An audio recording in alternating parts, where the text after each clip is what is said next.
Sinne on jatkoon valittu pitkäkarvainen chihuahua. Siellä on Lhasa Apso, mopsi sekä lyhytkarvainen Venäjän toi, Cavalier King Charlesin spanieli sekä musta iso villakoira.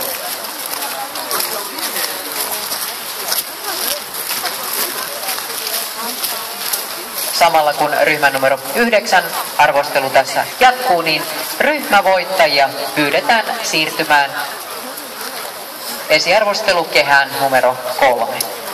Eli siis ryhmävoittajat esiarvostelukehään numero 3. We kindly ask the group winners from yesterday and today enter the pre-judging ring number 3 for Best in Show.